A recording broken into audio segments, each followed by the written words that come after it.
आणि कधी मी स्वतः लक्ष घालतो, दर आठवड्याला मी स्वतः त्याच्या बैठका घेतो. किती पुढे केले अधिकारी ज्यादा लागेल तर सीएमचा बैठका लावून ज्यादा अधिकारी नियुक्त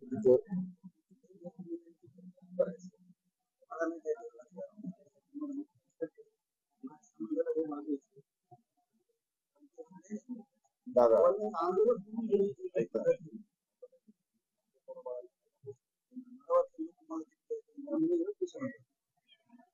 नका तुमची गरज आहे दादा सगळ्यांना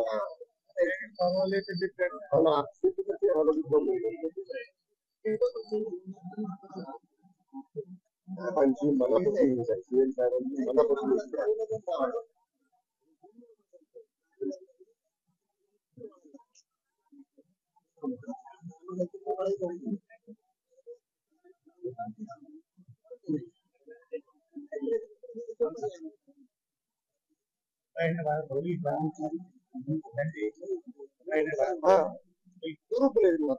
म्हणजे महिन्यापर्यंत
सरकारच्या वतीनं शिक्षण मंडळ आले.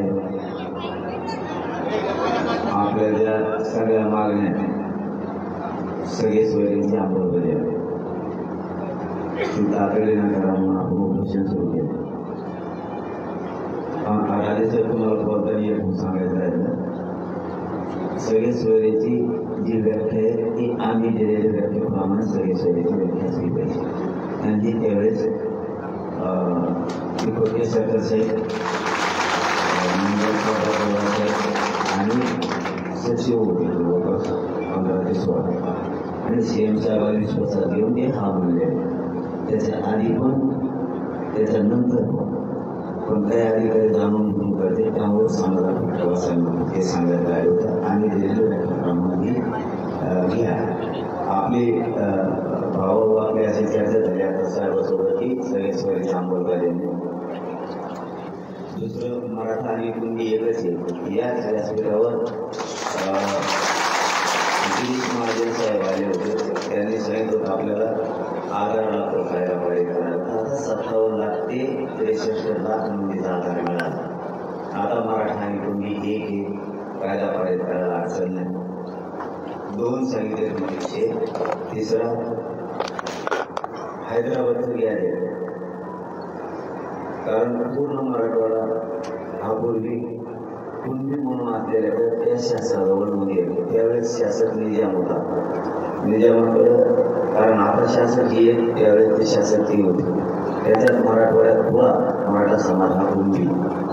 तर ते गॅजेट लागू करावं. सातारा संस्थांचं सुद्धा गॅजेट. त्यामुळे गोरगरिबांचं तिकडे कल्याण आणि बॉम्बे गव्हर्नमेंटचं हे 3 विषय सांगितले. आणि साहेबांसोबत 3 विषय चर्चा झाली. चौथा आपल्या अंतर्वादीसह राज्यातले सगळे गुन्हे मागं घेण्याबाबतची प्रक्रिया सुरू आहे. ते फक्त म्हणजे प्रक्रिया सुरू आहे. प्रक्रिया सुरू आहे का नाही माहीत नाही. पण आता राजेसाहेब आले थोडे हे शब्दाला वेग आहेत म्हणून बोलायला लागणार. तुम्हाला मी कोणाची कळवळी नाही कारण मी कोणालाच बोलत नाही.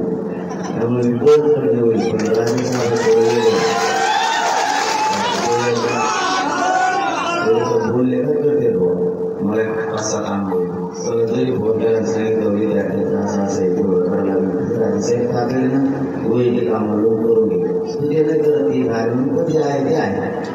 मध्ये 2-4 न्यायाधीशाचा विषय होता आपल्या, ते सुद्धा होत नव्हतं 5-6 वर्ष तरी त्यांनी केलं, म्हणून ते आले त्यांच्यासमोर विषय मांडला. केसीच्या बद्दलचं सांगितलं. आपला 5वा मुद्दा होता शिंदे साहेबांची समिती कुणबी नोंदी शोधती, तिला रद्द नाही करायचं, तिला लगातार सारखा शोधायला कामात ठेवायचं, सारखं 24 घंटे त्यांना मनुष्यबळ देऊन त्यांना नोंदी शोधायच्या बाबत ते एक त्यात सांगितले. आणि बाकीचे तर दिलेले आपण त्यांच्याकडे ते झालेले थांबे. त्याची मला कॉपी काढून द्या, नाही तर मला व्हॉट्सअप करा. आपल्या ज्या एकूण मागण्या आहेत ना त्याविषयी सविस्तर चर्चा आहे. आता ह्या झाल्या खऱ्या मूळ राज्याच्या मागण्या.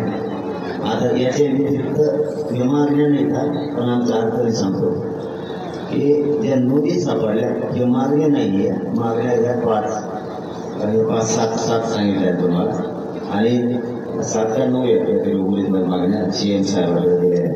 पण या आम्ही वरचं सांगतो थोडं ते नोंदी सापडल्या प्रमाणपत्र त्याला काही अधिकारी जातीवाद करून मुद्दाम करायला लागले. जर प्रमाणपत्र मिळालं तर त्याचं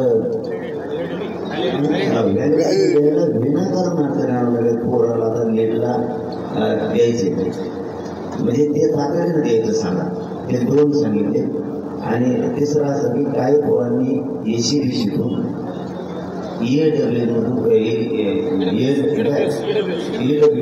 फॉर्म भरलेले. जर ECBCतून EWMधून जर ECBC द्यायचं असलं की आता दिलेलं आहे आरक्षण त्यांना पोरांना, तर EWMमधून ECBC देता येतं किंवा ECBCतून त्यांना केंद्रासाठी EWMमध्ये जाता येतं. पण ज्या पोराजवळ कोणी प्रमाणपत्र आता निघाले त्याला त्या दोन्ही सोडून OBC देता येत, म्हणजे ते खुलं केलं नाही. जसं EWS आणि ECBCसाठी खुलं केलं एकमेकात जायला, तसं त्याच्याकडे ऑलरेडी तुमचं प्रमाणपत्र आहे ते म्हणजे अजिबात चालत नाही. तर ते सांगायचं नाही. राज्य सरकारच्या एखाद्या सचिवांना आम्हाला आधी द्यायला पाहिजे, कुणाला ती संस्था त्या संस्थेच्या चेअरमनला किंवा EMDला, मग ते लोकसेवा आयोग असो किंवा सारखे असो, ते जे काय असतील त्यांच्या राज्य सरकारकडून लागतात. म्हणजे हे तुम्ही प्रमाणपत्र दिले, तुम्ही ते ग्राह्य करावं, तुम्ही दिले आणि त्याला ते घेता येणार नाही, ते याचा येऊन देणार EWSमधून आणि ECBCतून आलीकडे येऊ देणार. तर ते मार्ग तेवढा एक खुला करा. म्हणजे हे जनरल आम्ही तुम्हाला फोनवर सांगतो की जनरल मधलं होता, पण ते ॲडमिशन मला पोराचं लई गरजेचं आहे.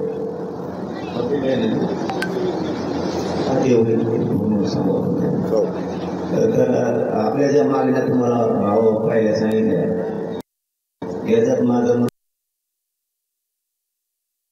नाही, तुम्हाला 5 महिने आम्ही वेळ दिलेला आहे. 2 महिने दादा आचारसंहितेत गेले. हा त्यातले 2 महिने समजा आचारसंहितेत गेले, नाहीतरी अधिकारी काय चुकून पडतच नाही, त्यांना तासात लावा लागतो. असं तुम्ही आल्यामुळे तर आम्ही आता आणखी गेले बोललो. तुम्हाला माझी कामाची पद्धत सकाळी मी मला जेव्हा मी म्हणलं त्यांना कॅन्सर होत बघा, कॅन्सर होत बघा, त्यांना विचारतो मी त्यांना, कारण मला काय राहायचं नाही पोटात आणि तोंडात असं ना. मी जातीसाठी पुढे येणार आहे, मी मराठी सुद्धा घेत नाही माझ्या जातीसाठी. मला ऐकून मी नाही ऐकून घेत. तुम्ही आले आमच्या आणखीन अडचणी झाल्या, तर आपल्या ह्या विषयात चर्चा झाली सगळ्या विषयात. मी 1 दिवस सुद्धा द्यायचं कारण असं मागणी 2 महिने होती, 1 महिना तरी करा. हा ना. मग आमचं राजेसाहेब मी 1 घंटाही मागे येणार होतो. काल मलाही बोललो होतो की मी घंटा मागे याच्यासाठी येणार नाही की अधिकारी जाणून बुजून आलेल्या हरकती बघतच नाही. मग हे मुद्दा वेळ मारून येणार दादा त्याची नियमावली करू, नियमावली करू आपण. आम्ही सरकारकडून बोलायला त्याची नियमावली करू. आम्ही सरकारकडून बोलायला बदनाम सरकार व्हायला अधिकारी काम करत नाही. मग आम्ही अधिकाऱ्यांना सरकार जनतेचा दोष नाहीये म्हणून 5 महिने वेळ दिला. नुसत्या वाशीपासून आतापर्यंत मुंबईत आपण वाशी केलं तेव्हापासून आतापर्यंत आमच्या नजरेत आम्ही 5 महिने दिले तरी काही झालं नाही. मग समाजात असा समाज याला खेळ येत नाही.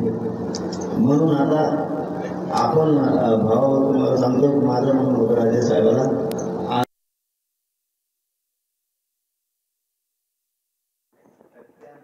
अंतरवाली सराटीमध्ये मनोज जरांगे पाटील यांचं उपोषण सुरू आहे। त्या दरम्यान सरकारचं शिष्टमंडळ अंतरवाली सराटीत दाखल झालंय। या शिष्टमंडळामध्ये मंत्री शंभूराज देसाई आहेत। मला राजकारणाकडे जायचं नाही। राजेशाही ही जनता तुमची दुसऱ्याची नाही। मला राजकारणात जायचं नाही, माझ्या समाजाला सुद्धा जायचं नाही। आमचा राजकारण उद्देश नाही, आमचं सगळ्यांचं ध्येय मराठ्यांच्या आमचं राजकारण उद्देश नाही, आमचं सगळ्यांचं ध्येय मराठ्यांच्या गोरगरिबांचे मोठे करायचे, त्यांना आरक्षण द्यायचं, याच्यासाठी आम्ही हा लढा केला आहे, राजकारणासाठी नाही। तुमच्या साक्षीने आणि लोकांच्या साक्षीने सांगतो, लोकांचा शेतात जर आम्हाला नाही दिला,